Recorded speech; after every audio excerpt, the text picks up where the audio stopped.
Hi friends, നമസ്കാരം. Sibin vlogs എന്ന് പറയുന്ന എൻ്റെ യൂട്യൂബ് ചാനലിലേക്ക് സ്വാഗതം. ദയവായി എൻ്റെ ചാനൽ സബ്സ്ക്രൈബ് ചെയ്യുക. താങ്ക്സ്. സുഹൃത്തുക്കളെ, ഒരു കാറ് എന്നത് നമ്മുടെ എല്ലാവരുടെയും ഒരു സ്വപ്നമാണ്. അപ്പോൾ ചിലർക്ക് പുതിയ കാറ് മേടിക്കാൻ പറ്റും, ചിലർ പാവങ്ങൾ പഴയ സെക്കൻഡ് ഹാൻഡ് വണ്ടി മേടിക്കും. അപ്പോൾ ഞാനിന്ന് പറയുന്നത് സെക്കൻഡ് ഹാൻഡ് വണ്ടി മേടിക്കുന്ന ആളുകളുടെ അടുത്താണ്.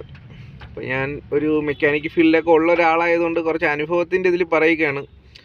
ഞാൻ ഈ പോപ്പുലറിലൊക്കെ വർക്ക് ചെയ്തിട്ടുണ്ട്, അപ്പോൾ കുറച്ച് എക്സ്പീരിയൻസ് ഉണ്ട്. അപ്പോൾ അതിൻ്റെ ഇതിൽ പറയാണ്. ഇപ്പോൾ സെക്കൻഡ് ഹാൻഡ് വണ്ടികൾ മേടിക്കുമ്പോൾ നമ്മൾ ഫസ്റ്റ് വണ്ടി കണ്ട് വണ്ടിയുടെ പെയിൻറ്റ് കണ്ട് അതിൻ്റെ ഭംഗി കണ്ട് ഒരിക്കലും മേടിക്കരുത്. നമ്മൾ ചെയ്യേണ്ടതെന്ന് വെച്ചാൽ ഏറ്റവും അടുത്തുള്ള ഏതെങ്കിലും ഒരു നല്ലൊരു മെക്കാനിക്കിനെയും കൊണ്ട് വണ്ടി എടുക്കാനായിട്ട് പോകണം. എന്നിട്ട് മൊത്തവും ചെക്ക് ചെയ്യണം.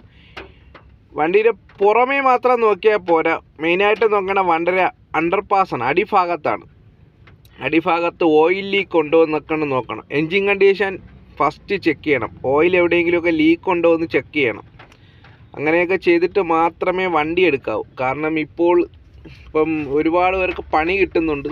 ഇപ്പോൾ ഈ ഡൽഹിയിൽ നിന്നൊക്കെ രജിസ്ട്രേഷൻ വണ്ടികൾ ഇവിടെ വന്നു കഴിയുമ്പോൾ വണ്ടിയുടെ ഭംഗി കണ്ടിട്ടാണ് എടുക്കുന്നത്. വണ്ടിക്കൊക്കെ പെട്ടെന്ന് കംപ്ലൈൻറ്റുകൾ വരുന്നുണ്ട്.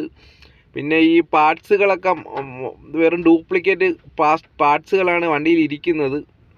അപ്പം അങ്ങനെയൊക്കെയുള്ള ഒരുപാട് പ്രശ്നങ്ങളുണ്ട്. ഇപ്പോൾ ഒരു വണ്ടി നമുക്ക് ലാഭം നോക്കിയാണ്, ലാഭത്തിന് ചില വണ്ടികൾ കിട്ടും, പക്ഷേ അതൊന്നും ചാടിക്കയറി എടുക്കരുത്. പലതും പറഞ്ഞ് എങ്ങനെയെങ്കിലും അവരെ കച്ചവടമാക്കിയാൽ മതി. അപ്പോൾ അറിയാവുന്ന ഒരാളെ കൊണ്ടുപോയി നല്ലോണം നോക്കി ഫുൾ പെർഫെക്റ്റ് ആയിട്ട് ഉള്ള വണ്ടികൾ മാത്രമേ എടുക്കാവൂ. അല്ലെങ്കിൽ അവസാനം ഒരു പുതിയ വണ്ടി എടുക്കണ അത്ര പൈസ നമ്മുടെ കയ്യിൽ നിന്ന് നഷ്ടപ്പെടും. അത് എല്ലാവരും ഒന്ന് ശ്രദ്ധിക്കുക. കാരണം ഇന്നിപ്പം ഒരുപാട് സെക്കൻഡ് ഹാൻഡ് വണ്ടികൾ